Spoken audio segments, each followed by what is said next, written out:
Yo, yo, yo. Did you hear that? Did you hear about what's happening to Jonathan Majors?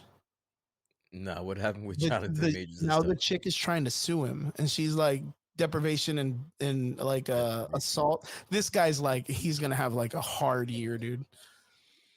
I Like it's mean, rough. Yeah, it's crazy, man. I mean, it's one of those things. Like if it ends up going bad and it ends up going south, and he ends up becoming guilty, like I don't. I mean, from what they already got him for, like I think he can recover. But like if this goes down, like it ain't gonna work. I think it's I pretty much done to that. I It's think crazy. regardless, he's pretty much done. So Yeah. Yeah, no more Kang the Conqueror, man. I'll tell you that much. I think they're Mm-mm-mm. gonna still. I think they're sticking with it. They might just recast, bro. I think that might be a really good option. Badass.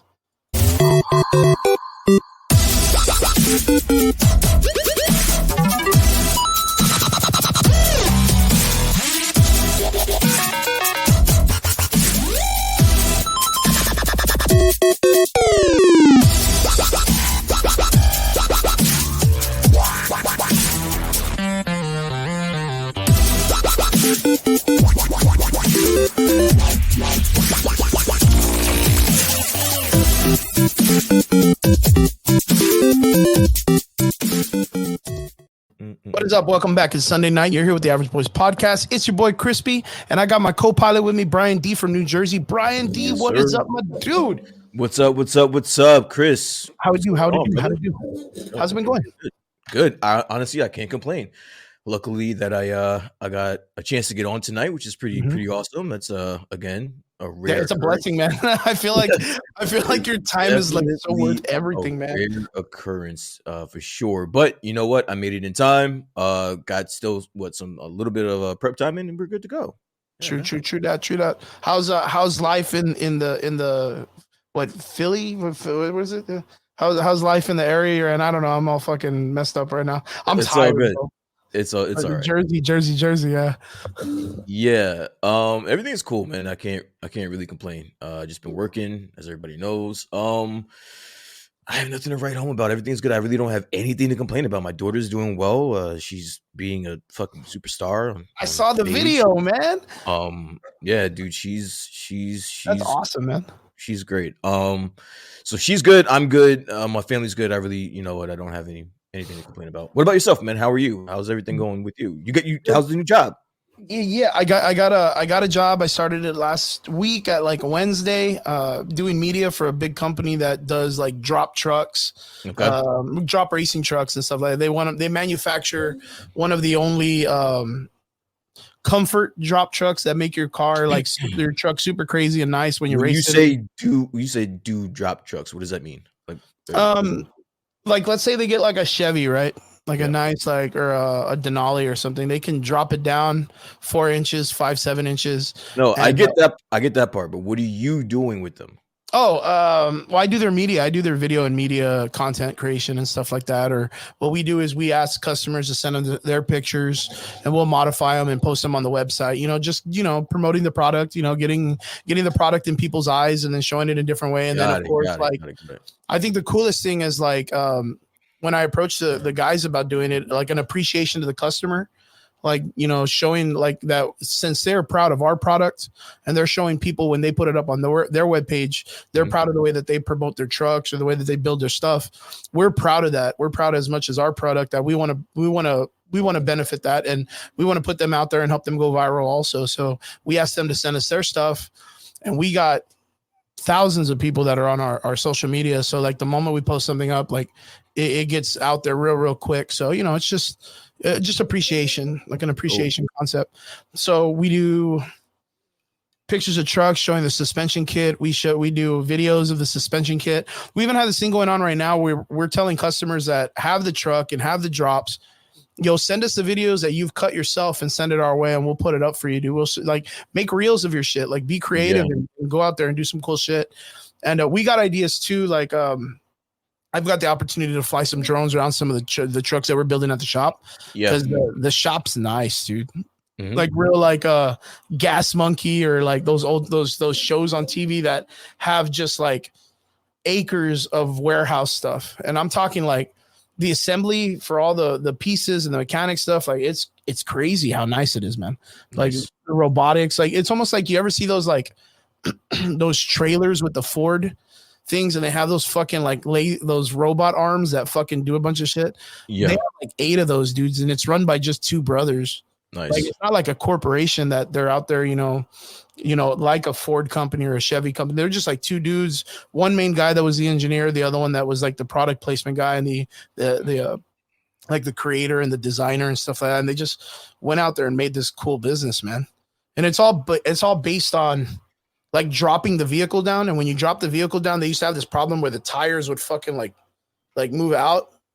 But this one, you drop the truck and it keeps the fucking line on, so the tires stay good. They said like when you put this kit in, you could take like a badass truck and make it feel like you're driving a Mustang, like a real nice vehicle, like just a nice racing truck. Okay. Like there's a lot of thought, a lot of passion, a lot of thought that goes into this stuff. So real cool to be part of the team, having a great time. A lot of fucking editing though, like just a shitload of editing all day. Like it's one of those things, like I'm used to editing and doing my graphics design and my videos and my work like that. But damn, doing it for 8 hours for 5 days a week, like, geez, it catches up with you quick. It catches up with you really fast. But yeah, other than that, everything's been good. We went to United Collectors Expo yesterday. Real good time. A lot of people showed up. And then a couple weeks ago, we had Sanrio and Mission, which was another small event that had, I would say, close to like maybe 1,500, 2,000 people. And I'm talking like a Boys and Girls Club gymnasium size place packed with people. So great stuff, good food, awesome community, like just a lot of people out there doing great things. Other than that, yeah, the weather's been nice. And yeah, we're just out there just doing our thing. We're getting that nice like 70, 80 degree nighttime weather. The only thing is just like windy as fuck, dude. Like just crazy. I mean, I'll take that. I'll take that over the cold. Any day. What's it like over there? You guys super hot right now, or is it cold? It's cold. Yeah, it's cold. Cold. Windy, rainy, and cold for the last 2 days. Not nice. That's crazy. That's crazy, man. Well, good, man. Good. Well, I'm glad everything's going good. I haven't heard much from Trigger. I know he's always a busy guy. Like he's always doing the bar scene at the Still Tap. So shout out to the boys at Still Tap. Shout out to Trigger. And of course, man of the hour, one of our favorite guys that comes in, David from Adam Collection, has been coming in every other week to kind of like, help us out with just, yeah, man. He's in here all the time. He even hit me up earlier and he's like, "Are we good? Are you guys okay?" And I was like, "Yeah, we're good." Brian got me early. He should have still came on. Yeah, cool. He goes. You know what he tells me? He goes, "Good, because I haven't put my pants on yet. I'm eating ice cream." Who needs pants, bro? Like I was like, take the pants off, bro. Just come on the show. It's gonna get views, man. Act crazy then. Act crazy. So it was good. Shout out to David Collections, Adams Collections, and yeah, I saw him out yesterday, and yeah, it was cool to just catch up with everybody in the scene. Like, I feel like I hadn't been there for a while. And then, of course, I think I told you, like, I went out and I flew my drone and did a bunch of crazy shit. Right across the event center that we're at, we have, like, the local Texas-style fucking Friday Night Lights stadium that has, like, a 4-school stadium, like, rivalry. It's the Cougars, the Bobcats, the SaberCats, and the Jaguars. The 4 schools that are in the area. Mm-hmm. So they have a nice big, like, I wouldn't know how to explain it other than Friday Night Lights stadium style. You know what I mean? Yeah. Like good concrete right across the street from the Parks and Recs. Like just I don't know. It's a nice spot. A lot of gray, a lot of good, solid, really good skating concrete. Like, I don't know if that makes any sense, but like good, flat, nice concrete to like skate on. Okay. Does that kind of make sense? Yeah. Yeah. Because it's like you got concrete and sometimes it's like bad to skate on, but this is like smooth concrete. Smooth. Okay. So I don't know why, but when I was flying, it made it feel like if I were. Wait, hold on. How smooth was it, bro? It's smooth. I'm telling you, I don't know why. I don't even know why I was so like, this is fantastic to fly my drone at. Why did the ground have anything to do with your flying drones? So with the drone, I can get up to like 400 or 500 feet up in the air. Okay. So the moment I go up and I take like, it's called an S dive. So what it goes is like you go straight up facing upwards and you can turn 180 and look straight down. Okay. And you're diving. You're just like in a free dive with the drone.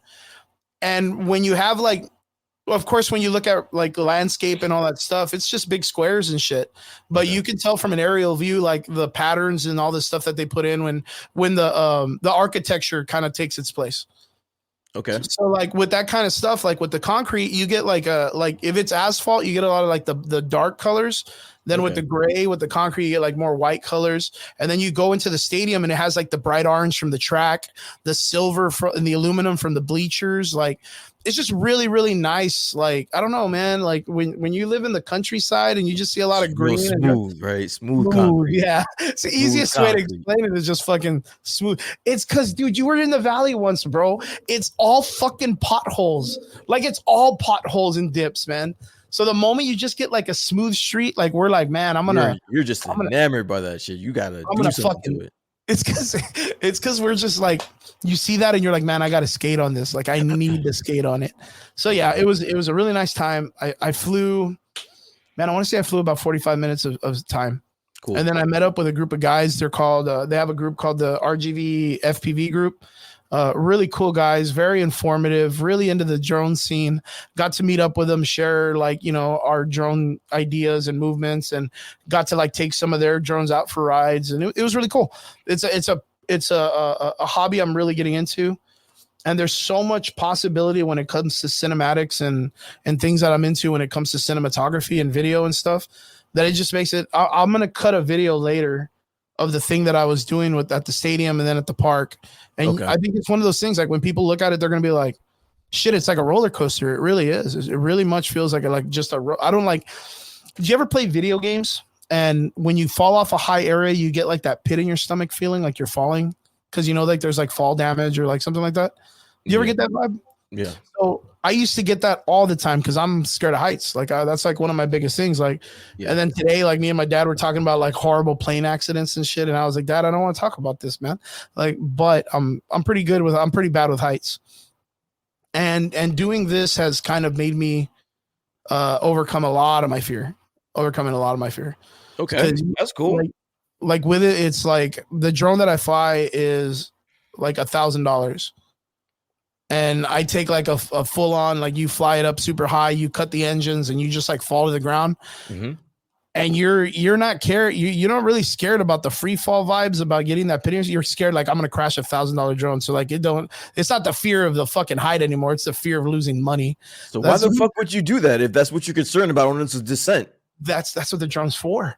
That's what the drone is made for the acro vibes. So yeah, one of these days, well, when I show you the video, you know, in a couple of days, you're going to be like, oh, okay, I get it. You know what I mean? I mean, you've probably seen FPV videos. There was the movie, Ambulance, that came out not too long ago where they had like a whole chase scene. I think like Michael Bay in Transformers uses it too. You know, you get a lot of those films nowadays that are getting more into the drone stuff. Mm-hmm. Now, what's super cool is like those drones are cinelifters. They carry kimonos and black and red cameras like that are fucking $15,000 cameras. Mm-hmm. And you're just flying that motherfucker, and one person flies it, another person controls the camera and all the objects in the camera. So like, there's so much cool possibility. And where I'm from, it's such a small niche that I think it's such a great way to get people involved and to teach them a new skill. So like that's what I want to bring. I want to bring more attention to that so that later on, like, yeah, like people do it for real estate, but that's like the minimal of ideals. Like right now, I think you've seen it here in the Valley, like in wait, hold on. I got a question. So you said that your drone is about $1,000, right? It's $1,000. Yeah. What if somebody was just trying to get into it, like just trying to, starting out, entry level, whatever? And so what kind of drone would I be looking for? So this is a style of drone that they have that's like $200-$300, and this comes with like goggles, the headset. It comes with everything that you need to get started. It doesn't come digital, which means it's not like crystal clear quality. It's analog, which is kind of like an old school bunny ears television from like back in the day. Mm-hmm. But this you can fly around your house, like inside. You don't need to go outside. You can just like do like little obstacle courses. It does flips. It does all the things that does the bigger drones do. Like it's everything you need in a small package. And they sell this for like $200, and then this one was $300. So this one has a little bit more power than the $200 one, but the $200 one is is perfect. You could take it outside and fly it. You could do it indoor and fly it. You can take it anywhere. And that I think is a really great option to get into because it has different modes, and the modes are like, you know, a regular drone that flies straight and just goes up and down. There's one mode that lets it like bank, like left and right. And then the other one just gives you the full like movement. And that's kind of like, you want something that way. So that way it gives you all three types. You start young, start middle, and then you go big. Like, and you can, you know, it grows with you. Once you get to like that top level, you've already invested enough time, because it's like riding a bike. It's a skill. Like, you know, if you don't choose to ride a bike, you're never really going to learn until you get those couple of times. And then once you get it, like, it's hard. And then you could choose to fucking jump off ramps or do rails and shit like that, because you're taking that tool and you're learning more advanced movements. If not, you just fucking stay on the two wheels and cruise, and that's it. You're at the pinnacle of what it is that's necessary for that bike to be successful. Got it. So the drone has the same format, but I could take that drone and I could put like a small little, like the way I do it, I could put an Instagram on it with a small little like 3D printed casing. And I could fly that shit around in a house and get real estate shots and charge $325. And all I have to do is learn to be in control, throttle right, and just flow through the house. And you can take that whole objective of having the person walk through the house and then have the cool, like, escape the house, do like a spin out, go up high, look at the entire thing. And there's so much visuals that comes with that skill. And since like in the Valley, most people fly just the regular basic drones, they only stay like that flat forward, backwards, maybe a circle around. I think you've seen that like a million times. But that opportunity to just be creative and bring that attention to where we're at, you know, super down south, you know, where people still think we're just Mexico. But yeah, like it's such an exciting thing, man, to see people getting into it. And then like when I show up to work and I show them, like, they have drones, like they've had a drone before, just a regular one. And I'm like, they ask me, they'll be like, well, we had a drone once. And I'm like, well, this drone goes like 85 miles an hour and it does backflips and side flips and stuff. And they're like, what do you mean it goes 85 miles an hour? And I'll send that bitch and I'll chase cars in front of the shop when they're driving by, and I'll just chase with them. They're like, they're just blown away by the aspect of it going that fast. And then much less it dropping from like 200 feet to like 15 feet in like a matter of like 9 seconds. Nice. So it's really cool. I encourage people to, if you want to get into it, because look, watch, I'll even show you the drone that I just showed you right now costs the same thing as this one. So, and this one, man, it's tiny, dude. But this records 4K, 60 frames, 120 frames per second. Shit.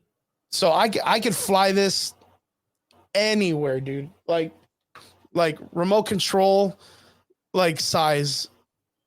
That's nuts.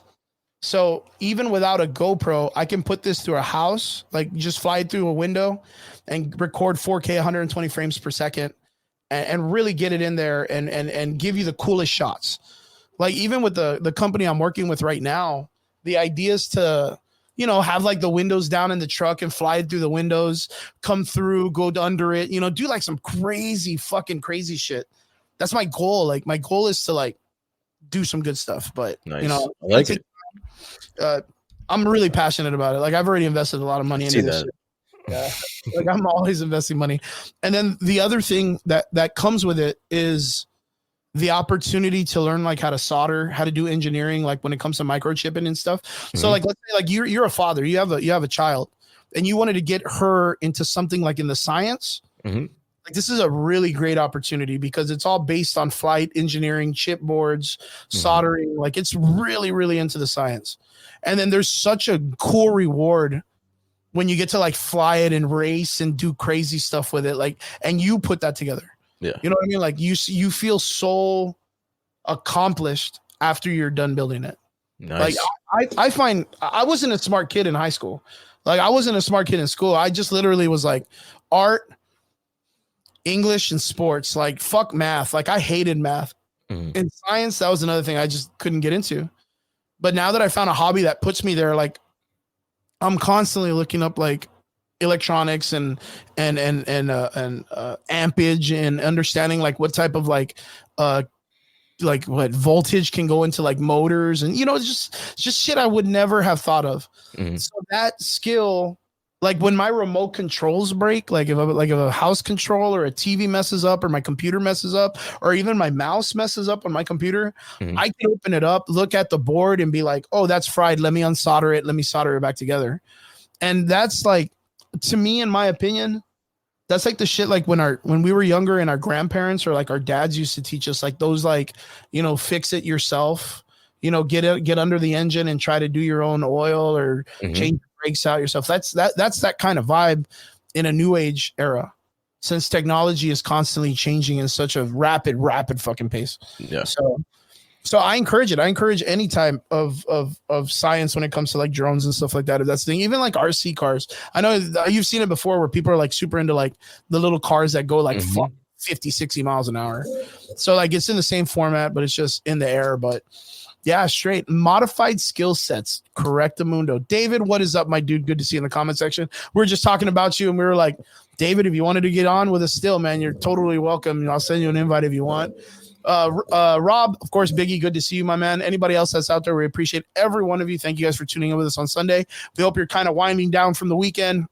We hope your weekend was good. And yeah, we're going to talk about some nerd news that came up this week. Try to cover as much as we can and have a good time. Brian, let's get into our first point of the subjects, eh? Let's get into our first nerd news. It's good to have you back. Okay, so one of the things that I wanted to talk about is something that was like nostalgia, I guess you could say. It's something that's been with us since we were kids. And they recently released a movie. I was kind of excited. The trailer looked real sharp. I really don't want it to be good, but the critics' scores and reviews aren't really coming in too good. It's kind of bumming me out. But this past week, we had the release for Ghostbusters Frozen Empire. Came out. I was really excited. The trailer looked super cool. Looked really fun. Chrissy, what's up? Good to see you in the comment section. Hello. Pleasure having you. Always a pleasure having you. But I heard, what was real crazy? Like, of course, online, we're constantly looking up reviews and all that stuff when it comes to these films and stuff. Bro, I was at Target on like Thursday and I was walking into like the Easter section to kind of look for some like candies, maybe, like the cool like seasonal gummies or whatever. Because you know me, dude. I'm fucking super hyped about gummies. And I was just looking to see, like, I don't even know, like maybe like Reese's, the egg shaped ones, like the good stuff, good stuff that's never around, only during seasonal. And I just heard it was 3 workers just chilling out, stocking shit. And one guy goes, yo, dude, Ghostbusters fucking sucked. And it's like, oh no, dude. Oh no. And then the other guy, you could hear it in his voice, in his nasally little nerdy voice, where he's like, no, man, it's just everybody hates it. It's going to be all right. If everybody, I don't know, I'm still going to watch it or whatever. And the guy was like, nah, man, it's really bad. And then one guy in the distance goes, no, that's opinionated, man. That's just based on people's reviews and stuff. Not all movies suck. Just people sometimes shit on it. And I instantly intervene and goes, nah, man, Madam Web sucked, bro. Like, Madam Web was bad. You just had to put in your fucking 2 cents, didn't you? You just had to jump in. And the guy goes, oh, yeah, you're right, dude. Madam Web is trash. I was like, oh, yeah, you're right. And we're like, man, dude. But yeah, the critics reviews came in. Ghostbusters apparently not too sharp, but I've actually heard some mixed reviews. A lot of people are saying that it's better than the first one, but the first one got better reviews. So I was going to say, like, have you heard anything about Ghostbusters Empire? Did you get to watch the trailer when it came out? Like, were you kind of excited about it? No. I saw the trailer, but I wasn't interested to see it. I'm still not going to see it, but like you said, the reviews have been mixed. I mean, I'm looking at the Rotten Tomatoes now. They got a 43% critic rating, but then they got like an 85% audience rating. So audience rating? Yeah. So there are some people out there that didn't mind watching, and they're not saying that it's a great movie, but they're basically saying that they didn't mind watching it. So I tend to go with the audience score more, honestly. So it looks like it's actually, not as bad as everyone is making it seem to be. Yeah. Because did you get to watch the first one, Afterlife? No. I there's certain franchises I think I'm just done with. I Yeah, think that was one of them for me too. Ghostbusters is probably one of them. Yeah, It's gonna have to be some really dope shit with some people in it that I want to see in order for me to watch another Ghostbusters movie. But um, I mean, I'm not knocking anybody that wants to see it or that loves this movie. It's just not my thing. yeah, I agree with you. I think when like they tried to do like the girl team kind of like really took me out of it. I was really excited to see something different and the return back to the franchise, and it was like to me it was a miss. So like whenever I saw that they were returning and then they were bringing back some of the old actors, and I was kind of like, man, this is just them trying to like fix the problem from the first time or like try to wipe it away. But yeah, the first movie, a lot of my friends, I have a group of friends that are like, they have like a dress up cosplay Ghostbusters group, and they have like the fucking Ecto One car, and like they're legit into the franchise. And for the last 2 days, they've been going and trying to see it like every other day this movie. So like they're out there doing the boots on the ground trench work for this movie to kind of hopefully get more money to it or whatnot. But like They have plans to see this movie multiple times. I know of course Margaret, one of our good friends that comes on the show sometimes and hangs out. She runs cons. She's gone to see it like 3 times. Holy shit! Yeah, dude, it's what they're dedicated, man. They're real dedicated. But like that's their thing, man. That's like, I mean, I guess in a way, this would be very close to like the Dragon Ball Z franchise for you, right? For them. Like I know that if like they released like fucking I don't know the Triamite if they or the Broly movie in theaters like brand new redone, you'd probably go check it out 1 or 2 times. You know what I mean? Like you'd be like, hey, you know what? Like I'm going in for a third time. Like the Gohan movie, I think you said you weren't really like a big fan of it too much. But how many did you get to watch that a second time, or did you just stay like for one? I only went one time. You only went one time, right? Any Dragon Ball movie that's come out in theaters, I've only seen it once in the theaters. Was there ever a movie that if they were like if that movie was barely coming out and it wasn't like a remake or a re-release, like would there be one movie that you would have been like, man, if that was a new release, I'd watch that bitch like multiple times out of the Dragon Ball Z saga? Probably it's probably the more recent Broly movie. I'd probably watch that multiple times. But I saw it in the movie theaters once and I thought it was cool and I never went back to it until it came out like on streaming. So yeah.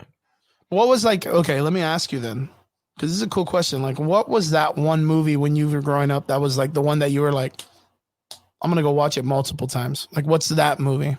I saw Star Wars Attack of the Clones 2 or 3 times. Nice. That's awesome, man. That was an event for me. So I saw that one multiple times. That's like the one that really sticks out to me. I'm pretty sure that I've done it a few times, but the first one that comes to my head is Star Wars. Star Wars. Yeah, it's probably going to be the same thing for me. It was like Phantom Menace or something like that. I think I was super enthralled when they introduced like Ray Parks as Darth Maul, and I wanted to see. Oh, you know what? I'm lying. It was Phantom Menace. I don't know what I was thinking. That's what. Yeah, I kind of like. Yeah, like for me, it would that's going to be the movie that I want to see multiple times. I had seen Ray Parks in other films, and I knew he was a stunt guy. And when I heard that they were bringing someone like him into the franchise, I was like, yo, the stunt work's going to be off the fucking chain. Like finally we're getting like none of that corny fucking swinging straight down the center. Like we're getting flips and all that stuff. Like a lot of that Jet Li wushu stuff. So it was. I will say though, there have been movies that I've seen multiple times as an adult. Like I've seen movies multiple times as an adult more than I've seen them as a kid, because back then I didn't have the money to go multiple times to go see a movie or some shit like that. But as an adult, like I've seen I saw Endgame like 3 times. Yeah, there you go. I saw Infinity War. I saw the Infinity War twice. Mm-hmm. See, but that's like those are crazy movies, man, to think about, because that's like historically, like you said, like those are event style movies. Like that was made. I saw Endgame 3 times. Bro. Yeah, that's wild, dude. That's 3 hours a piece, bro. That's. I'm a nut for that. Fuck, 9 hours of film, dude, over and over again. Yeah, but it's like then you go home later on in life, it streams, you're gonna rewatch it like a million times because that movie's just like it was made to be that good. And that's why I'm sick Avatar, in the dude, head, because if I just wait a fucking, a month or two, I can see it on you see it on stream. Disney Plus. I can see it on Yeah. Chrissy says it's a a Gen X thing. I liked it. Okay. So she liked Ghostbusters Frozen Empire. Okay. So good job. So okay, so Chrissy in the comment section, just let us know, like, did it feel like an old school Ghostbusters movie? Did it feel like it was too rushed? Did it feel like, kind of give us a little bit of a breakdown? Because there's when I saw the trailer, I was interested because it looked like a Ghostbusters version of like Endgame. Like there was like a do all end all. It wasn't them just like doing shit in a ghost house or whatever. It was like Stay Puft Marshmallow Man attacking the city, or the Statue of Liberty walking through New York. Like it had that vibe where it was like that old school big baddie walking through the city. The entire city comes, and then you have the 4 Ghostbusters standing in the street, and then one of them says some wild ass shit like time to make s'mores or some stupid fucking one liner. And that's very much like that old school adventure heroes movie back in the day that we kind of lack in the nowadays cinema franchise and stuff like that. So it'd be pretty cool. I really want to know if you really dug it in that sense. And David says, shit, how did you all afford that to go see Endgame multiple times? It cost me. Yeah, I would say it cost me a few shifts. It cost me a few hours at work. Yeah. It was well worth it. It was worth it. Because you know what? You know why? Because back then, it didn't matter how many times I watched Endgame. It smacked every fucking time. Every fucking time. It smacked every time. Like, just remember seeing that the first few times. That shit was dude, you know what? That reminds me of something that I talked about a couple of weeks ago, I think with Triggs. In the landscape that we're in now, and then hearing you say that, does that not at all make you miss the Russo brothers' work? Like, no, during that time. Listen, don't get me started, bro. I'm having a nice chill night, bro. I'm relaxing. Like, I'm grooving. I got my joint over here, bro. Like, I'm cooling right now. Fuck, dude. Don't do this, bro. Don't do it. I remember talking to Trigger about the Marvels, dude, and I was like, man, this was a hard watch, man. And Triggs in the middle of it was like, yo, I think we need someone like the Russo brothers back. And I was like, man, dude, where's Brian, man? He would have been chopping this motherfucker up so bad. Like in the format of it right now, like Marvel is still in a rough set, right? Yeah, I mean, they have some bright spots. I'll say that they have some bright spots. But listen, man, I'm not here to bash the Russo brothers. Like, I don't think they did a bad job. What I've always said, and what I'll continue to say, is that they got handed the keys to a Porsche and was told not to crash it, and they didn't crash it. And they didn't crash it, which is good. They did a few donuts. You know what I'm saying? Like, burn the tires a little bit. They spun out a little bit, but got keyed once or twice. But all in all, it was a really, really good outcome. Yeah, it was a really good outcome. So I'll give them credit for that. But everything else that they've done, I haven't been a fan of for the most part. And as of right now, just because we're starving for something to move us in Marvel, I'm not sure that's the answer. So you know what I will say? I will say that there should be other options as opposed to just going to them, because going to them as the do all end all save everything kind of shit. Exactly. Yeah. Well, you know what? That's a good fact, because that'll get us into the next subject, right? The next segue, which is the climate when it comes to the DC universe. Yeah. Right. So this past week we got some information about DC that was good and bad at the same time. I think the good part was we got a trailer for a really interesting show, right? Okay. And that show was The Penguin, right? Mm-hmm. Colin, what's his name? Colin Farrell. Correct. He was duped up in a bunch of makeup. A lot of people were kind of against it at first, talking about why didn't you just go with a plus size actor and all this other stuff. That there was people out there, but he I think he delivered a pretty good performance for what it was worth. The character himself was pretty good, kind of funny, a little bit different from what we're used to seeing the Penguin in that type of format in film. But I did like the mobster mafioso kind of like real Scarfacey, real scumbag kind of like vibe from him. He wasn't like the boss that he is in most of the series and stuff like that, where he's sitting at the top, people are scared of this little dude. Like, he's starting at the fucking bottom of the barrel, Mhm. and he's just like a dude that holds the umbrella for the major crime boss. But you could still see that he's like a sleazy motherfucker, man. Yeah. Now apparently, like, we're gonna get like a Shining story where they're allowing Reeves. What is it, Matt Reeves, right? Matt Reeves, right? Matt Reeves. Mm-hmm. They're allowing him they're giving him the reins to kind of be like, hey man, like, if you have ideas, we want to see it. And he's getting I thought it was gonna be a movie, which I was kind of like, fuck that, I'm not gonna watch a movie about that shit. But we're getting it in a series, a show based on this character, and it looked pretty good in the trailer, man. Did you get to watch it or no? Yeah, I got a chance to see it. I actually saw it twice. And to answer your question, why not just get like a fat guy instead of having Colin Farrell in a fat suit? It's because it's fucking Colin Farrell. Yeah, it's fucking Colin Farrell. That's the reason. That's the reason why. I'm going to agree with Yeti. I think Colin Farrell is a great Penguin. I think he did a great job in the first movie. He was one of the standouts for me personally. Mm-hmm. And so I do think that he deserves to get a show. I mean, listen, with what they've been putting out, bro, this can't really hurt. This can't really hurt. Yeah, I was gonna say, like, I mean, it's like you said, he was a good standout character. I mean, in that movie, of course, I think the only thing that we kind of all agreed on was the pacing of the film. Like, it was just too long. There was really stretched out parts. Like, if they would have condensed a lot of that open air, I think it would have slapped really good, man. That movie would have been real solid. Of course, Robert Pattinson did a pretty solid job as Bruce Wayne. Could just do a little bit more of like that confidence building in his character, letting him step into the Bruce Wayne guy. Like, I do like the way Christian Bale played Bruce Wayne more than the way I like this guy do it. Even Ben Affleck got it, but we still got time to grow. And the Penguin story was pretty good.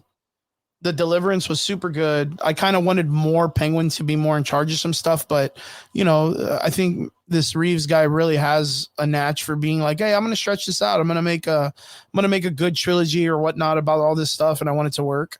So I'm ready to see where he's going to take it.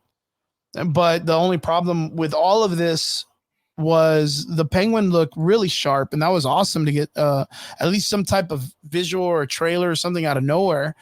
But I think the biggest sucky part was the fact that we heard that the Batman got pushed back to 2026. You said all that. You said all of that just for segue, right? Yeah. But what do you fucking 2026, dude? I blame fucking James Gunn and you. I don't know why I blame you, but I just blame you as well. You did this. You had something to do with this. No, but like, all jokes aside, I think this is James Gunn, bro. He needs all of 2025 to do his thing. So he needs you to back up a little bit and let me do my thing. So you think like it's kind of like a small narrow hallway and Matt Reeves and James Gunn rubbing each other all the way through, trying to like, I got my Batman, right? Yeah, pretty much. You have two different universes at the same time. That's bound to happen, no? Dang, that's crazy, man, ain't it? So, I mean, this is the fuckery that they set themselves up for. And it looks like, the Batman 2, which, I mean, more people will want to see that, I think, than James Gunn, whatever James Gunn is about to put out. So to have them push it back a whole year, to me, that only means that it's because they need, well, one, they probably aren't ready, which I don't know how they can be. If they're already putting out a Penguin series, that means you had time to put this fucking movie together by now. Yeah. And have it ready to go, actually. So to push it back to 2026, I don't know, man. I think you're on the right. I think that's a real good point. Like, being that the fact that we have James Gunn in charge of the DC universe, he really needs to kind of make his footprint. He needs to like have solid foundation. Yeah. And when you go back to the hype around the Batman movie, literally the only thing, like a lot of people said, was that it just felt longer than it needed to be. Yo, dude, imagine James Gunn puts out his Batman. His Superman, right? Let's say, because that's the first movie that's supposed to come out. Let's say he puts out the Superman movie, right? And then this Matt Reeves Batman movie comes out maybe like a month or two later, and like blows it out and blows out the water. That's a bad look, bro. That's a James Gunn can't afford that. He can't afford that. You know what I'm saying? Like, he can't do that. He can't have that happen. Okay, so I mean that's a real good point. Like, so what would be the best business move for him other than to what ask Matt Reeves You're to be a looking at part of it. it and make that his You're Batman? no, you're looking at it. Push it back a year and let No, me do my yeah, thing. That's we're already it. going through that format. We're not listen, we don't gotta play buddy buddy and ask you to be no fuck. I mean, excuse my language. No, forget all that, bro. You're Yeah, just gonna yeah, push your movie back a year and I'm gonna do what I gotta do. That's it. And it looks like that's what happened. yeah. If you Because were I to was ask gonna me. say, like, can you imagine if the reason why they pushed it back is because like they don't want like a same year release because the Batman is actually way better quality of a film than his version of Superman. I Like, can let's see say he that makes being a a real reality. like, That might be us with our tinfoil hats on, like yeah, yeah, saying yeah, being real conspiracy guys, it might be a little bit conspiracy, but but it I makes think fucking it's sense though. makes sense. It Because makes you're sense. getting he's. I mean, because when we look at James, when I look at James Gunn, I don't see a movie like the Batman. I see like silly shit. I don't see like a cinematic attempt at making something artistically awesome. Well, guess what? You're about to get it, You're bro. about to get a whole ass You're about to fucking get it. 10 years of that shit. Superman. Yeah, you're about to get Yeah. Superman from James Gunn. But like, Listen, I mean, is there a possibility he fucking, takes Superman and makes something that's like, yeah, I think you know what? Like, I'm just gonna put this out there. Like, the way James Gunn carried Star Lord in the three films, all the way from Guardians 1 to 3, I hmm think he did a fantastic job. Like, listen, I'm done with that. I'm done with what James Gunn did in the past, bro. Like you're starting from scratch now, bro. Like I Mhm. get it, but if he sucks at this At this this, like at this right here, he's not gonna be remembered as for Star Lord. He's not gonna he's be gonna, remembered for Guardians of the Galaxy. he's gonna be You'll get around to it when mentioning him, but this will be this right here.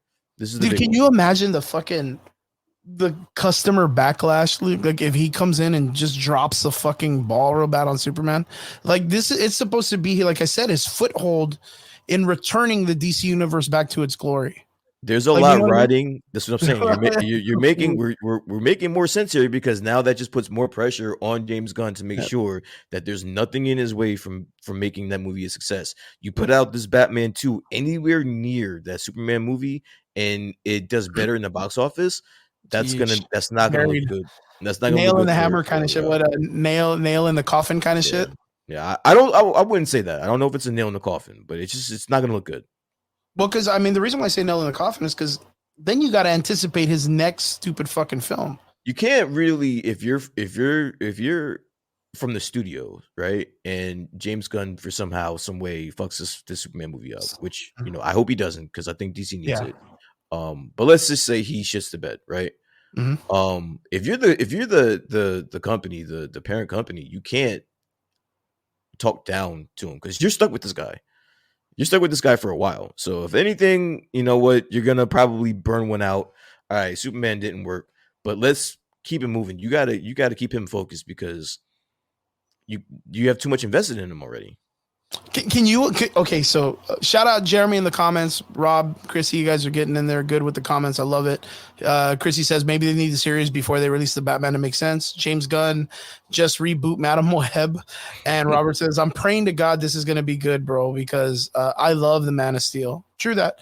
And Jeremy says and Jeremy is a good DC guy. Like he's on it. And he's like, I just don't see this working out. Like, I See, don't see this. you guys are all playing my rules usually, Yeah. but like I'm gonna be optimistic about this. I think I've shit enough on James Gunn. I'm gonna be optimistic about it just because it needs to be a success. Yeah, like It needs to for be a me, success. you said it like don't look at his history or whatever, but like, I mean, he's got some okay bangers when it comes to pushing off like the family vibes. The thing is we need him to establish a Superman character with the character traits of like the hope in the story, like the one guy that you can rely on throughout the entire faction, because once that like demise happens to that character, there has to be like some type of like beacon that is going to rally all the other superheroes to come up, right? Superman's always that character. So if they mess up Superman in the first film, how do you sell the authority to the next one? Like that's the next film practically after. Like how do you sell that if you messed I up think Superman? I think the thing is, there is a reality where he could be successful, but Matt Reeves' Batman could just be a little bit more Fucking successful. good. Yeah, like Yeah, he could just be like, yeah, you know what? I heard the Average Boys podcast, and yeah, I think those guys are right. I need to cut it down a little bit and make it tight. And banger, dude. I'm just saying, like, if this Superman movie is any good and it gets like some good reviews and people like it still needs to be on par or better than Matt Reeves' Batman. I think. Yeah, I think. true. Yeah, because if that one knocks it out of the park, then people are confused and going, well, why do we have another Batman if this guy's doing really well? It was that whole thing that we talked about in the very, very beginning when we were like, man, why are they doing both of these at once? Like, it doesn't make any sense. Pattinson has a few years head start. If and Pete, and a lot of people like him as Batman. A lot of people like him. Yeah. If he does it again, and more people like him from a better performance or a better movie, it's gonna be tough to get whatever other Batman you have over, bro. It's gonna be tough. Like you can feel like, I mean, you can shoot my shit down if you think so, but like you can feel where Matt Reeves does have some kind of flavor when it comes to this movie being close to like the Christian Bale Batman character. Like it's pretty close if you think about it, compared to like, you know, the Ben Affleck, which did fantastic in the Justice League movie, where he was more like comic booky, Frank Miller, very like, you know, very a character that can compete with a character like Superman of that franchise and Wonder Woman and the Flash and all like the goofiness of all of these characters coming together. But like Matt Reeves's Batman is like, to me, is very like, I mean, with some minor misses and stuff, like I like that movie. Very close. I like that movie. I think the last hour was a little wonky. Yeah, it was a little much. Yeah, but I mean, everything was. I liked the movie up until like the last hour. Or maybe I mean, I think we said it. Like he just needs to clean up a little bit, and it's solid. Yeah, and it's a solid set. I mean, I think my biggest concern was like make him more of like that scene with Christian Bale when he's studying the brick and the gun and breaking all that down. Like I need more of that for the detective part of Batman to show that intelligent factor. I'm not going to argue with you about it because I know for a fact we've argued this already, and I think that detective, even I can't believe I'm saying this because some of the shits, the clues were like this guy was across the street from the fucking I love so that. I really can't even talk about his detective skills, to be honest with you. But some of the detective it was there. Scenes were cool. They were cool. But the guy was right across the street from the police station. Like it felt clunky, right? Like it felt clunky when he was trying to solve things because he's like a beginner. Like it's supposed to be based on him like starting off, right? So like he's not the weathered fucking badass Batman that just solves shit looking at it. You know, the guy's like, oh, that's a fucking, remember the guy's like, oh, that's a knee push to cut rugs up. And he's like, huh? Yeah. The fucking Batman, huh? Like, and the guy's like, yeah, that's a tool we use. You put it on the floor to take rugs off. You just bang it with your knee. And Batman was like, oh, it's because I'm a millionaire and I don't do that shit. I'm not like a regular worker guy. I got to study this more. So like, I don't know. Like it was, there was some corniness to it, but it was all right. I think this Matt Reeves Batman will be just fine being pushed back a year. There's a lot of people that like him. It's just going to take another year. I think James Gunn needs this clear landing. You know what I'm saying? So just give it to him. You have a lot riding on him, so you might as well just give him whatever he wants. If he needs a year clear from all other DC properties or DC movies, then give it to him. Because I don't want to hear no excuses. Yeah, I don't hear any excuses when they drop it, and I just want it to be good. Yeah. Speaking of wanting things to be good, second to the last subject we'll be talking about today is going to be on a whole different IP, an IP that a lot of us grew up on, and a lot of us care about, and a lot of us want to be good again, and we're really, really hoping for it. They dropped a trailer for this, and it looked kind of interesting. I think Brian said he watched it a couple times, and so did I on my own, and there was some stuff, I'd really like to bring up the contest, but Star Wars Acolyte finally released a nice teaser, a couple seconds long or whatnot. We got some pretty cool character reveals and all this stuff. Brian, how do you feel about Acolyte? Did you get to it? Well, I mean, you saw it a couple times like I did. It's like a whole fucking, I mean, I can safely say that the majority, you, me, and Triggs, like we're really into Star Wars. Like I can think like that's probably one of the IPs that we all hold close to our heart. Probably most of the people in the comment section too. It's something that, in the last several years has been kind of, fucking missing a little bit, you Not know. the best. Let's Yeah, just say not the best. not the So, you best. know, we're hoping that these Best guys come up attempts. to bat. So, yeah, how did you feel about the Acolyte trailer? I liked it. I It liked looked, it a lot more than I thought I would have. yeah. It looked good. I am still interested to see the take that they have on, the early Jedis and how that all plays out. But it looks good visually. It looks good, Yeah, I was pretty blown away. I like that they got that dude from Hunger Games, and and they he's got not the doing. Trinity, and they got right Trinity from fucking Yeah, Matrix, right? Yeah, yeah, dude, yeah. that I saw looks that. sharp Yeah, as shit, man. She came out, Carrie Ann Moss, and she's already doing some fucking. yeah, bro. She looked dope. I was hoping, and there was a part of me that was like that shit that she's doing with the chick or whatever.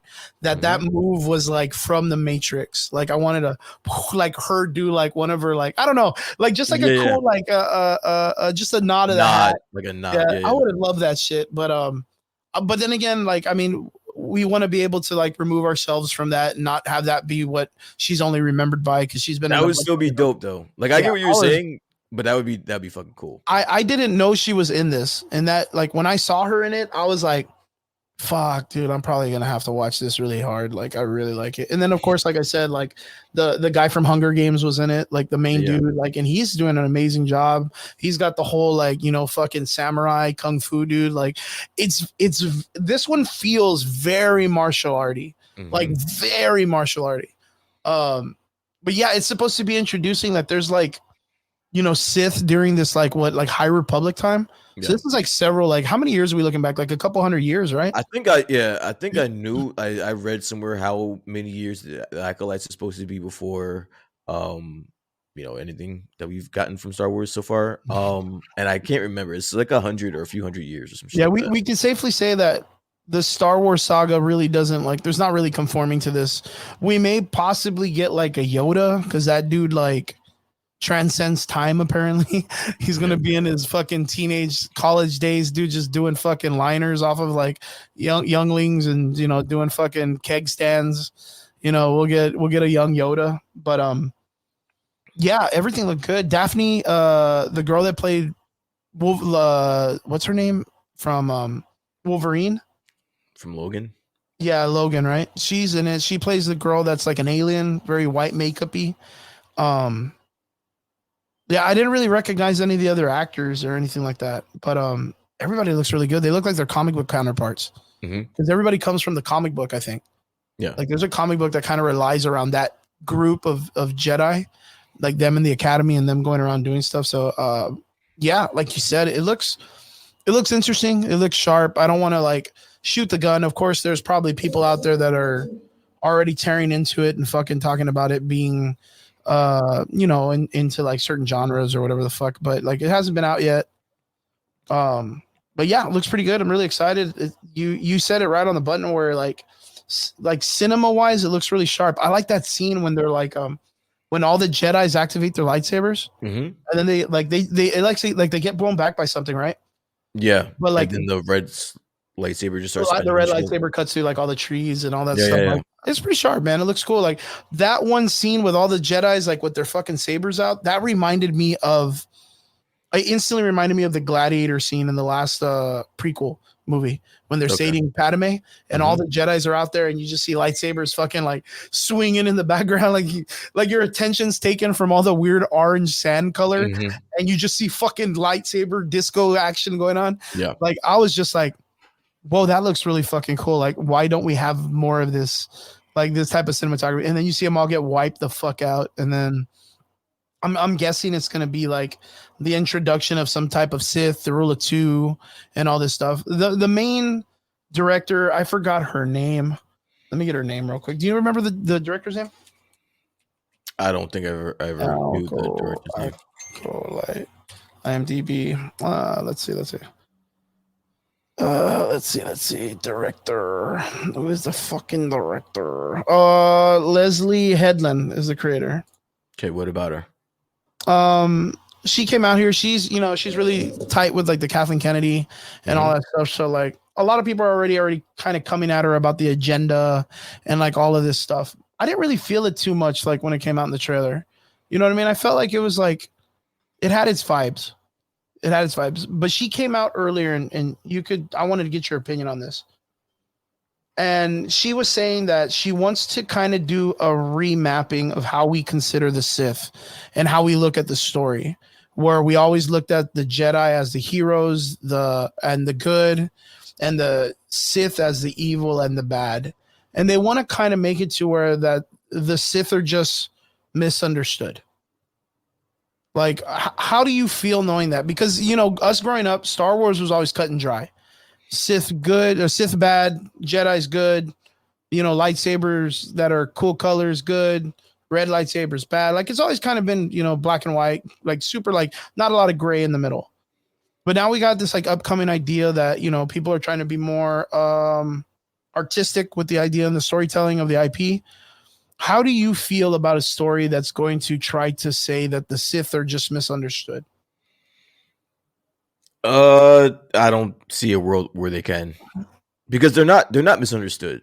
Yeah, I think they're going to try to create that with this show. I think that's what I read. Yeah.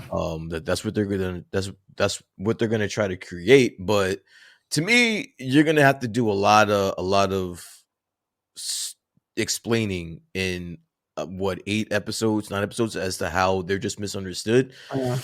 It's not that they're misunderstood because of their ideologies, because they're wrong for that too, but like they're just wrong. They're evil people. They're evil creations or whatever, and it's like greed or something. There's nothing. Like, there's nothing to be misunderstood about that.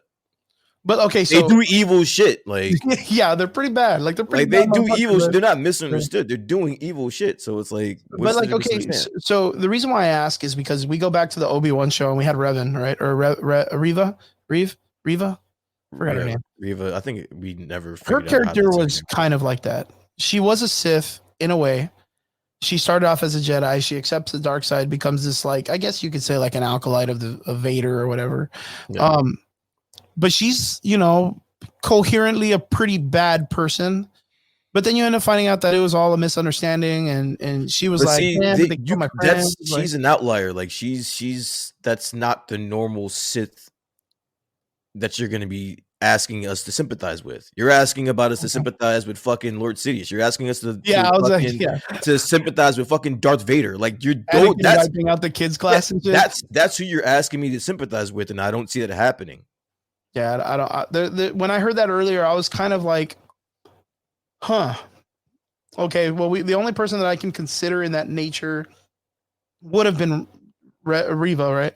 Because she's in that format where she has like a revenge story and all this stuff. But you and I talked about this when the show was going on, and we were like, yo, there's no redemption, bitch. Like, you're doing some fucked up stuff to get this fucking revenge story done. You could probably get a redemption out of her eventually, but there's some Sith that there's just no coming back from. So it's just like, I am interested to see, right? I am interested to see what they're gonna do, and if they're gonna try to explain. I can see where they try to explain how Sith started as just something that wanted to be away from the Jedi, but then, mutated into whatever the fuck it is now. You know what I'm saying? I would like to see a story about that, but in the comic books, they always do this thing where they try to push the ideals that the Jedi are like these like zealots of religion that kind of like manifest the Force and control it because of like the spirituality of it. And then, of course, I think like when it came to like The Force Awakens or something, the first of the last trilogy, you had that scene at the end with the kid that calls the broomstick and it like falls over. Like the thing they really didn't touch base on throughout the whole series, right? Which is like that there are people out there that are Force sensitive and they can use the Force, but they're not trained or whatever. So even I forgot that chick with the Maz Kanata, right? The chick with the weird eyes, the little yellow alien. Yeah. She was somewhat coherent to feeling the Force like in nature. She was like Force sensitive in a way, right? Yeah. So like, but everyone has the Force now. Yeah, please don't say it like that, though. Like that just sucks, right? That's what it is. Kind of like if you break it down, prequels and all that stuff, metachlorians are a part of the facet of life in this universe. So yes, technically everyone has the force in them because of the metachlorine counts. But of course, like you said, like a mutated variation then gives you the opportunity to use the powers or be able to manifest powers. Man, in the what was it, the Ahsoka show? What was that? The Ahsoka show, right? Mm-hmm. Yeah, the Ahsoka show, where Yeah. we were told that everyone has the force. They just have to. You just got to get the right fucking. Gotta get the juju. Wheaties, boy. Gotta get the juju. That's it. Yeah. That was disappointing. I didn't like that. I didn't like that they did that, but that's. I mean, it kind of cheapens. It cheapens the idea of what it is to be like a character that's a force user, not necessarily just a Jedi, right? But like even a Sith too. Like if everyone has the fucking force, like then why the fuck do I need to care about anybody else? Like it just so happens that these guys just like it's like fighting. Everyone can throw a fucking punch, but you don't throw a punch like fucking Mayweather or Mike Tyson. You got to train for that shit. You know what I mean? I kind of feel that. Like I liked it when it was the idea, like the mutants, right? Like in the Xmen series. Like you're either born with it or you're not. Like you can't just be like, oh well, fuck, everybody's a mutant. It's just how you train with it's gonna make you a better mutant or whatever. Yeah, I don't know. It's kind of weird, man. But yeah, I wanted to ask you that because I'm a little bit taken because of course, like I grew up on the old school Star Wars where it's like, yeah, adventure wise storytelling. There is just a good and there's just an evil, and they're just at battles with each other. There's always this like balance of like the yin and yang or whatever the fuck they do, but yeah, I wanted to ask you on your opinion on that to see if you could give me a better insight on like, okay, cool. Like how can you make the Sith, like, how can you relate to them if you know that most of the time people turn Sith out of greed or out of like some type of like cardinal sin, right? Mm-hmm. And the only person I could think of was Reva, and of course Anakin, but Anakin was like, even if he was cool and threw Palpatine down a fucking hole or a trash can hole, like that dude killed a bunch of kids once, bro. Like there's no coming back from that. You could be like, he became a Jedi in the end, but like he's gonna stand in front of a fucking tribunal if he survives, dude, because he still has to fucking fucking stand trial for the crimes he's done, right? It's fucking Lord Vader. What the fuck are you talking about? Well, dude, I mean, he did a bunch. Who was gonna capture him to put him on trial? No, I'm talking about like imagine. Like I'm just saying, like if he would have thrown Palpatine and then survived in the end, he became good. Like the whole idea was like, oh, he came back to the light side. I told Ahsoka, Anakin came back, and she was all tears. And I was like, bitch, that dude killed a bunch of kids, dude. Like that dude killed a lot of kids. Like there's no like, don't cry for him. Just be like, oh, that's nice. That's cool. He found peace in the end or whatever the fuck. But like, I don't know. I don't feel. What kind of fucking Vader is that? Well, he became a Jedi at the end, remember? He turned back to being good. He turned back to being good, like on his deathbed. Yeah, that's why I'm saying like that was cool. Like, but like still he was like I'm great that he fucking turned good at the last 5 seconds of his life, but like that guy was an asshole. Like, yeah. But yeah, so like in that concept, like where's the saving grace for these people? Like the only two people that I could consider that were redeemable qualities were like Reva. She had a reason because of like her shit to do that, and it was like a big thing. But in the factor of it, she still did evil stuff. And then Vader, completely evil, becomes Anakin at the end, redeems himself to be a Jedi. But like he's such a crowd favorite. Everyone loves Anakin and everyone loves Darth Vader. Fucking everyone blew their load when he came out on Ahsoka. But like, how would you sell that you can make these people like that they're just misunderstood? I think in the story of it, we have so much content for Anakin as Darth Vader and the struggle between him and his good and his dark side that it would be hard to find a redeemable quality in that character with that much resource. And like you said earlier, they're going to try to do that in 8 episodes. They're going to try to do this in 8 episodes. That's going to be hard as fuck, man. That's gonna be super. In my opinion, that's gonna be hard as fuck. So I don't know. Maybe I'm just blabbering on too much, but like, yeah, like I don't know. That's the only thing that's kind of like concerning about the storytelling of this is that she's the what's her name, Leslie. What's her name? What is up, John? Good to see you in the comment section. Leslie Headland. She came out and she was like, yeah, the story is going to be coherently, I have something in it that's going to be about how the Sith are just misunderstood. And that was kind of like, oh fuck, this is gonna be rough. It's gonna be a rough watch, in my opinion. But yeah, I don't know. Am I thinking too much about this, Brian? I think we should watch it first to see where it goes. Yeah, because I didn't know Carrie Ann Fisher was in it, and she looks amazing already. I'm not gonna just shit on it before it even comes out. Like I'm gonna give it a chance, no matter what. Yeah. I'm gonna give it a chance, like whatever it is. Like it can't really get much worse. So, Miggy, what's up? Good to see you, my man, in the comment section. Homies dropping in. Good to see you guys, man. Good to see you guys. But yeah, I wanted to get your opinion. So overall, Acolyte, you kind of excited, kind of still waiting for it. I want to see like a good solid trailer. Like this teaser was cool, but like I want to see something drop that's going to really kind of give me something that's going to bite down on the story and all that stuff. It still looks super confusing as fuck, dude. So that's what I'm really waiting for. And then my question, I guess, would be like, what the fuck is the difference between a teaser and a trailer? there isn't one. Okay, all right. I just wanted to make sure because I didn't know what the fuck the difference is anymore. But yeah.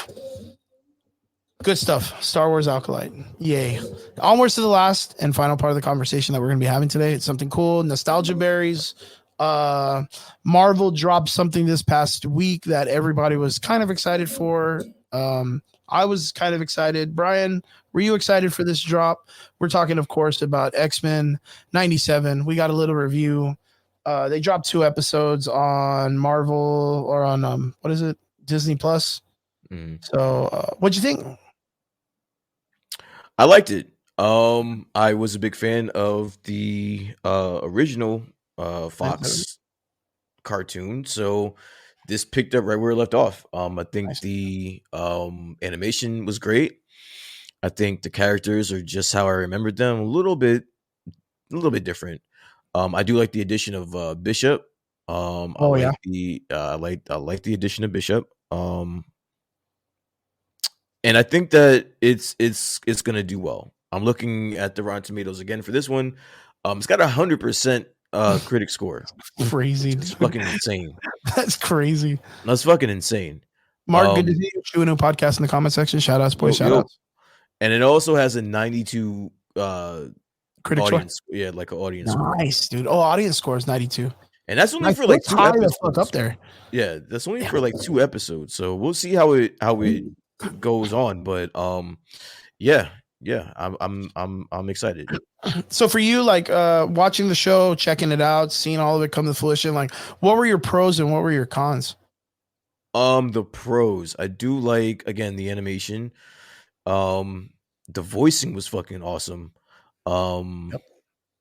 I like the little bit of action that we did get. I was intrigued. I didn't realize that they were gonna use so much Storm, and she was gonna be such a powerhouse. Like she's like a god basically, and I'm glad that got some spotlight. Some flowers, man. Yeah, because she is a fucking god, bro. Like she's a fucking god. That very rarely gets her time to shine. So I did like to see that, even though they took the fucking powers away the next episode. But I did like to see that. You know what I thought was cool? I liked Morph. Morph. When they were jumping out of the X-wing or whatever, and turned into fucking Archangel. Like there's so many cool little Archangel, cameos, right? Bro. Yeah, he turned into fucking Archangel. We got a Blob fucking cameo. Yeah. We got fucking crazy. That was crazy to me. Jubilee, Colossus. We got a Colossus. We got a Colossus. You know what I'm saying? So, Lady Deathstrike. Hell yeah, that was fucking awesome. That was deep cuts X-Men old school shit, dude. Like that was fucking awesome, bro. Like that was cool. That was a really, really good one, man. And out of those, what would be your cons? Like, what would be the things that you were like, eh? Honestly, I didn't find many. I don't think I have any off the top of my head that stuck out to me. It played exactly how the old X-Men played. So, and I think as long as you're looking for that and you're anticipating that, then you'll be fine. You'll like it. Church, good stuff. I thought it was fantastic. I thought it did a really good job. Oh, wait, I lied. I have a con. I'm sorry to cut you off. I have one con. Fucking Magneto's design. No, don't even start. I already know what you're going to say. Yo, I don't know why I forgot about that. And I'm just looking at it now. Like, he looks like a Prince backup dancer. Yo, why this motherfucking dude still racked as shit. Best friends, survived the Holocaust. Still looks like he's 30, man. Still looks like he's 30 running on the beach, dude. Like, How the fuck? Yeah, that was a little weird to me. I do like the angle of him taking over the X-Men though. If I was Cyclops, I wouldn't have just handed him over that quick. I would have been like, motherfucker, you're gonna have to fight me for this shit, bro. Did you like the fact that they fucking went with the fucking Rogue storyline and she's like 17, 18 in this story, like naturally. She's still in school and shit. And this guy's About like, to bang for the Magneto. Nobody told you about our past. And I was like, whoa, whoa, whoa, what past, bitch? Like, she's still in school, motherfucker. Chill, dude. that was nutty. But that's from the Age of Apocalypse storyline, right? I believe like so. An old school comic book line. But yeah, I thought it was pretty good. Like I thought it wasn't too bad. I did like you said earlier, the way that they're doing the animation for the action. Like it's a lot more like new age, kind of like more cells that are being used or more frames that are being used. So you get to see a lot of the cool movements. A lot of the stuff that I love that Cyclops is getting his flowers. Like I like they're really making Cyclops look like a bad motherfucker, ain't they?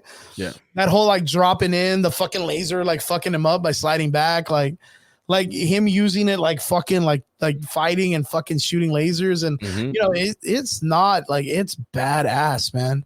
Like Cyclops, I don't know if you ever were, but I was a big fan of like the Capcom versus Street Fighter, Capcom versus Marvel. Like Cyclops is he's a motherfucker in that game, tank, dude. Like, bro. Yeah, he's a fucker, dude. Like if you're a good Cyclops player, you're dicing everybody.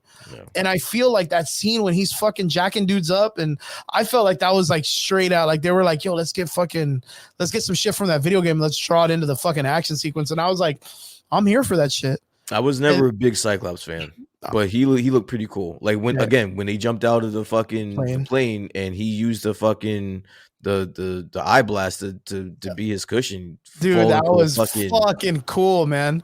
Superhero landing and shit. That shit was fucking awesome. Well, and then he gets to deliver probably one of the coolest line in X-Men history. Like to me, my X-Men, right? Like everything there, just like it landed very, very well. Wolverine, I think Wolverine did really good. I feel like they didn't give him a lot of screen time. He's always kind of dealing with the weird love triangle.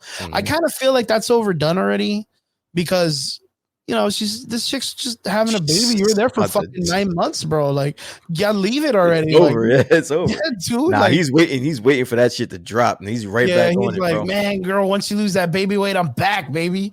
Like, I'm like, come on, man. Dude. Waiting, bro. They're gonna end up doing some kind of weird love triangle. Like, it's okay, I'll be her boyfriend on the weekend and you could be her husband on the weeknights or whatever. And man, dude, I can't do that, man.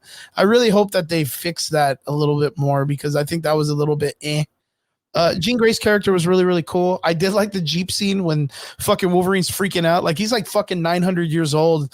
And apparently he's never fucking, you know, helped someone deliver a baby before. Fucking that's the fucking flipping out part. Not fighting sentinels or fucking getting blown out of a plane.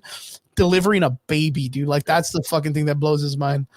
The morph thing was cool. I even like the what is it called? The Marauders, or what are the ones that live in the sewers? Like they get sewers. Yeah. I can't remember. Leech's character. I was kind of worried that when Magneto touched him, it was going to suck his powers out. Because that's what Leech's character does. He just removes everybody's powers.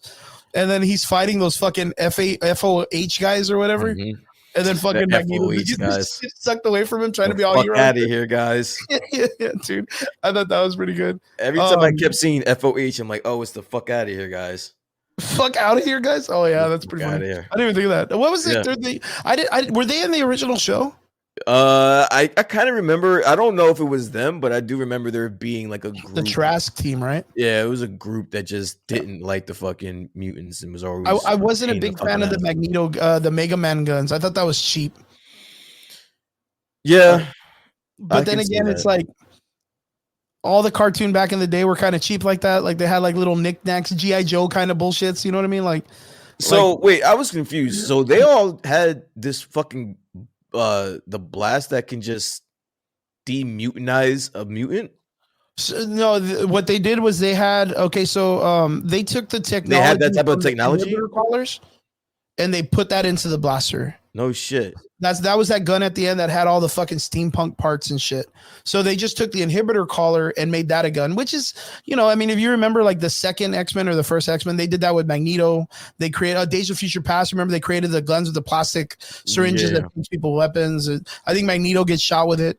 And then of course you see like in the ending of that movie, Magneto kind of like moves the chess piece, which kind of shows you that it's like it just dormants the power. They'll be able to get it later, which will be like, Storm will get her power originally. But like you said, like I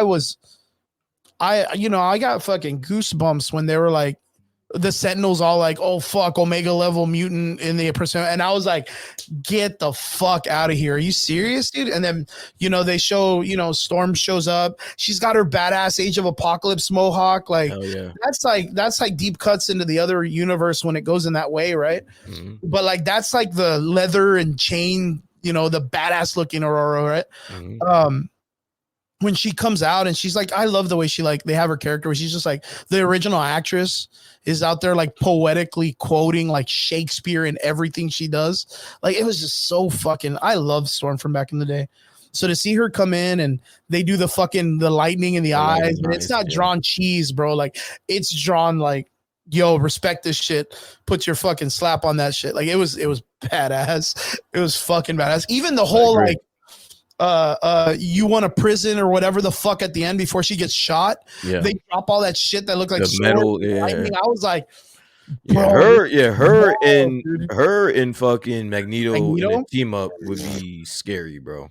But like, of course, if you're reading the comic books right now, you know that Magneto and Storm have like this cool like not relationship but like a partnership, because they're on Mars and they live like warriors, like almost like gladiatorial warriors, and Aurora and Magneto like conquered Mars and its people and turned into like the Chingonas, and the Chingons, like they're the big guys, they're the bosses of that place.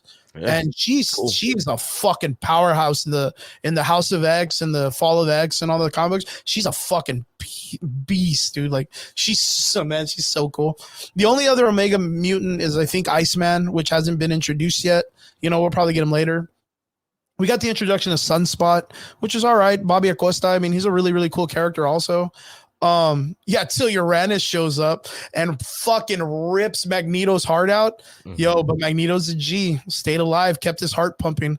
So like that's the thing. Uranus in the comic books is Thanos's grandfather, and he's like in jail with the Eternals, and they release him for 30 seconds, and he like starts the whole entire X-Men. He kills like everyone on Mars. Like he's a bad motherfucker, dude. If they ever introduce Uranus into the fucking Marvel universe, the cinematic universe, dude, that would be dope, man. But like, so my biggest thing, and King Yeti, he's super good at comic books too. Like he's in the comment section, like, man, the X-Men get fucked on so much, dude. Like they're always constantly dealing with some weird ass shit against their people. Like I don't understand, dude. Yeah, he kills like 10,000 mutants in a minute. He's the fucking baller, dude.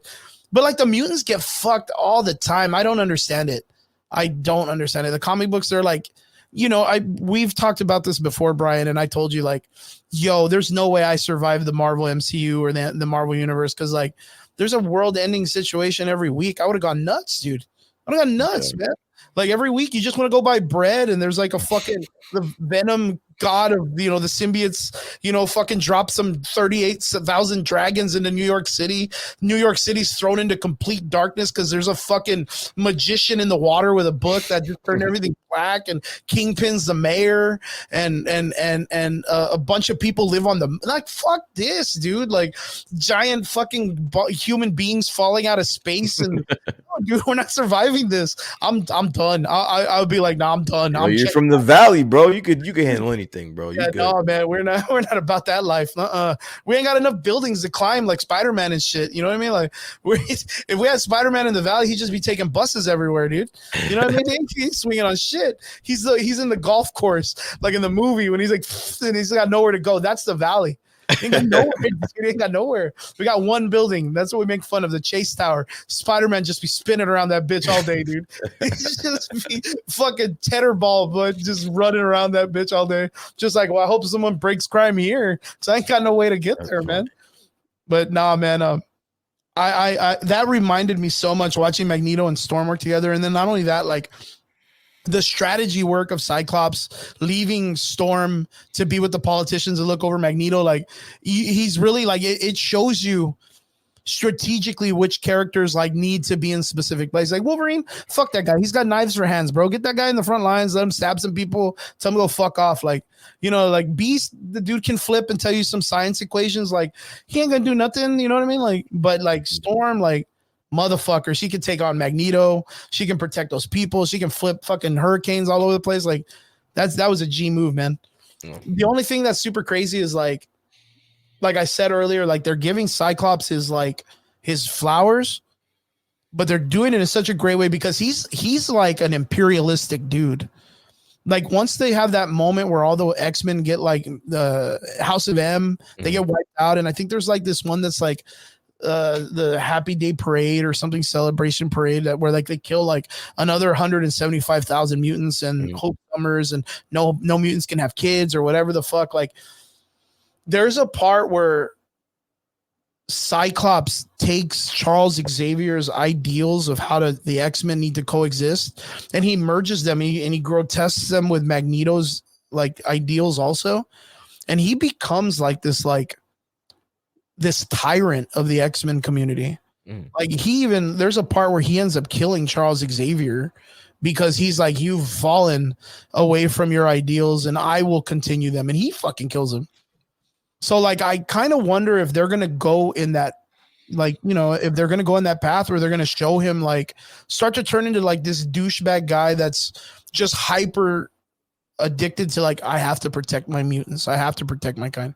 Because the Magneto's the same way, but you see where he like where like in the concept where Charles Xavier apparently has passed away and he has his will and testament, where his heart has changed because his friend has asked him. You know what I mean? And he really like morally stands on that ground. But yeah, it's super good, super exciting. I like the show. There's a couple of things I'm kind of I'm not a big fan of like the like the new age demographic of like, yeah, I think you heard it like in some parts where they're talking about like the insurrection thing and all that stuff. I don't like it to be too much into the political nature of like now times, because that world itself already has a bunch of shit going on that they could really like, you know, get out there and do some really crazy stuff. I think they're going to touch base on Bishop's character, which I really hope, like him being here. Like, you know, he's here for a purpose, like, because the future that he has, he can't change it. You know what I mean? And then the birth of the child of what's their face, Jean Grey and Cyclops is Nathaniel Richards or Nathaniel, yeah, and that's gonna be, or Nathaniel Summers. He's supposed to be like, isn't that Cable? That's Cable, right?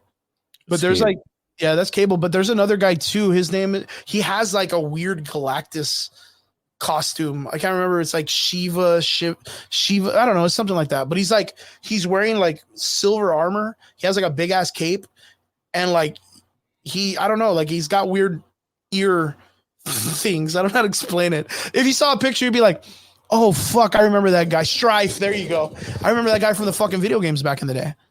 And that character, of course, plays a major part during the whole like what's that dude's name? The one with the triangle? I can't fucking remember. There's a bunch of characters that they're gonna be tested. Mr. Sinister. Yeah, he's a clone of Cable. Yeah. So I think that's gonna be like a huge thing because we had that really cool reveal at the end with the Jean Grey that comes back.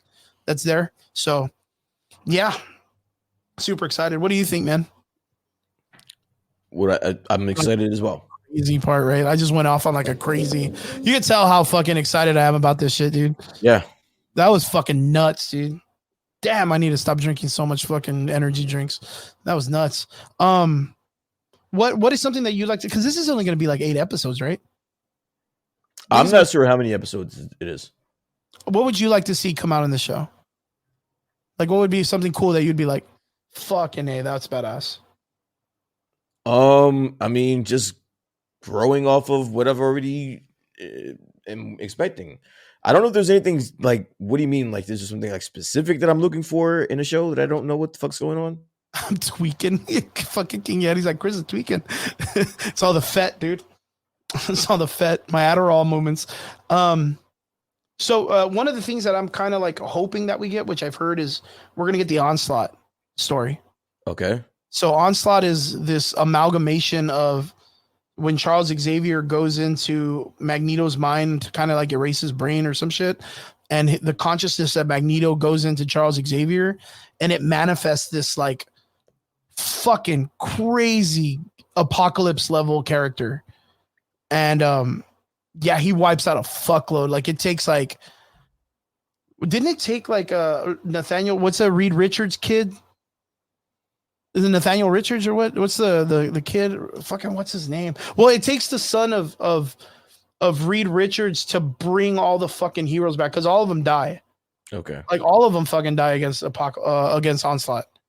So like, there's just, I don't know, man. There's so much that I hope happens. Onslaught would be a fucking badass character. Seeing Rogue and Magneto try to like kind of like, yeah, Franklin Richards. There you go. Thank you, King Eddie. You know, seeing them get together kind of brings in the Age of Apocalypse storyline, like that whole like weird where Wolverine has like a cut off hand. You know, Magneto's married to Rogue, like a bunch of stuff that I feel like's coming in. And then of course, like the return of Charles Xavier, where a lot of people are talking about him being dead and shot from the old cartoon. Like I think we talked about this last time, that he went off to the Shi'ar Empire. That chick took him, Leandra or whatever. So like I wonder if that's still the story in the background. Like that's what they're gonna go with. But yeah. The Magneto speech was fantastic when they were in space. Like all of that shit was good. It was really, really good. The political stuff, I'm not too much. Oh man. Nimrod? Holy shit. That would be interesting too, wouldn't it? That would be bad. There's so much, man. There's just so much. Like you said earlier, like the idea of like what's his face? Man, I'm losing a blank. The clone guy. Where he was like cameoing all the characters. Morph. I can't even think of them. Morph, yeah, Morph. Like they're like when he was cameoing I can't even talk, bro. I can't even talk. Cameoing all of these characters, Colossus, Psylocke, like we saw in the comment section. Like it'd be really, really cool. Like it opens up the idea of getting like such great storytelling. I'm just really excited. I don't know why. Really, really excited. What would you rate the show so far? I mean, it's only 2 episodes, but yeah, it's only 2 episodes. So I mean, I like them. I give them both a, I don't know, 7, 8. Yeah, I'm probably in the same format, kind of like high on the totem pole. I really like the nostalgia berries. I really like the idea of it coming back. I sat down and yeah, it kind of reminded me of being a kid again. I guess you could say I was really excited to see it all come to fruition. But yeah, can't wait. When do those episodes drop? Do we even know or no? No, I caught them both yesterday, so I'm not exactly sure when they drop. Xmen. I'll look up the dates real quick. 97 release, May 20th schedule. Miss Xmen. I know someone. Wednesday. Robert got it up there before I did. Cool. Thanks, Rob. They took Rogue's cakes. King Yeti said they took the cakes of Rogue. I don't know, man. You may get a couple of them, maybe a couple shots. The other thing I wanted to ask you, Brian, is they brought back the first episode of Invincible. Did you get to watch it? Not yet. If you get to, it's really, really good, guys. Don't forget, Invincible is back on Amazon Prime. They dropped the first episode. It's pretty good. It's really, really good. And they have a really nice after scene credit. You guys make sure you go check it out. Brian, what do we got to look forward to for the week? Work and lots of it. Work.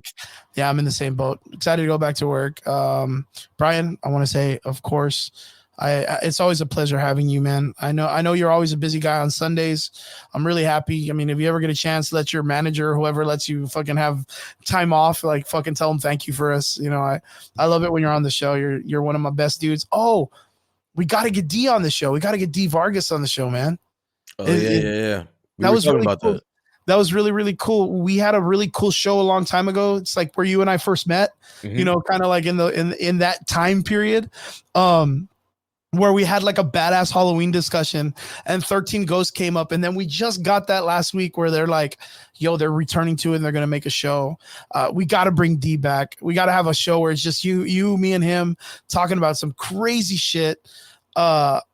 I'd be excited, and then it would be cool to see you guys at gym class majors, back on the screen for a little bit, kind of like reminiscing and doing some cool stuff. You got WrestleMania coming up. Like I know you're gonna be like in attendance.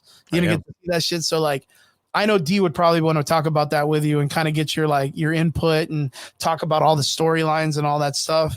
In the WrestleMania show, like me myself, I'm not like a big fan, but I know there's like huge fan base of WWE. What are some of the things you're looking forward to for WrestleMania? I'm looking forward to just seeing The Rock wrestle one more time. I've seen him before. I want to see him, one more time. And so I can say I saw him twice. I saw him at another WrestleMania. Is the first time I actually saw him wrestle when he wrestled John Cena for the title, and that's the one that John Cena won. So but I was so drunk I don't remember it. So at least this year I want to be able to remember a Rocky Maivia match. How many WrestleManias have you gone to? This will be my third. Damn, that's so cool, man. That is so cool. Is it is the vibe super crazy? Like, is it like a whole experience? Yeah, man, it's super chill. There's just people of all ages, all demographics, all walks of life. It's pretty fucking awesome. And there's rarely any bullshit. Like, you don't have to worry about fights. It's a bunch of fucking wrestling geeks that just want to see some fucking pyros and some cool shit. Like the football games and shit when people are always getting in fights and doing crazy stuff. Like, it's not like... Yeah, I don't think I've ever seen a fight at a fucking wrestling event ever. Damn. And I've been to plenty wrestling events. Yeah, I've never seen any fights at wrestling events. And then what else was I going to ask you? Apparently, like, what, WrestleMania is like 2 days? Yeah, it's been 2 days for a while. But this year they're having so I'm going to the SmackDown before WrestleMania, and that's the same night is the Hall of Fame. So I'm going to see SmackDown and the Hall of Fame Friday before, and then you have WrestleMania Saturday and Sunday. Excellent, man. And when's that going to be? Like, when is that kind of April off? It's like the first weekend in April, so it's coming up. Damn, it's coming up. Yeah, it's in 2 weeks. Man, dude, I'm super excited. You probably will not be on the show that weekend, but there is a high. You know what? I won't even say that. Yeah, I'm not going to be here. Yeah, I was going to say there's a high probability I won't be here, but I won't be here. And if I were to come on your show after a night at WrestleMania, bro, nothing's good is coming from that. It's all just drinky. Yeah, there's nothing good coming from that. So I'm just gonna do everyone a favor and remember. Don't go too crazy, man. I want you to remember this night. I mean, that sounds like a really fun night of experience and existence, man. So make sure you get the opportunity to really experience it. So, super happy for you, dude. Can't wait for you to tell me about it, because I know you're gonna be super hyped for like weeks after that. Yeah, but cool. Yeah, man, it'd be really, really cool. Maybe we can get you like pop in real quick, send us a picture, and we'll show you out there like doing your cool stuff. And can't wait. I hope you have a good time. I don't know if I'll have you on the show next week, and then probably by the week after that, you're probably going to be doing WrestleMania. So if I don't get to see you by then, I hope you have a fucking awesome time. Let us know what it's like. I know Rob's probably going to want to hear everything. He's probably out there begging you to get Rhea Ripley sweat, or I don't know, something from that chick. So it'd be really cool, man. I'm super excited for you, man. Super excited for you. Brian, I want to say thank you for coming in and getting the time to come in with us. And I always appreciate you, and hope it's good. Everybody out there, we appreciate every one of you guys. Thank you so much for tuning in with us. To all our extraordinary listeners, we appreciate every one of you. Don't forget to like, share, let people know about us. We're on Spotify, iTunes, everywhere you look. New episode. This episode will be dropped hopefully by Wednesday. So, so you can have it for your listening adventures at work or anywhere you want to be. Appreciate you guys. Stay safe.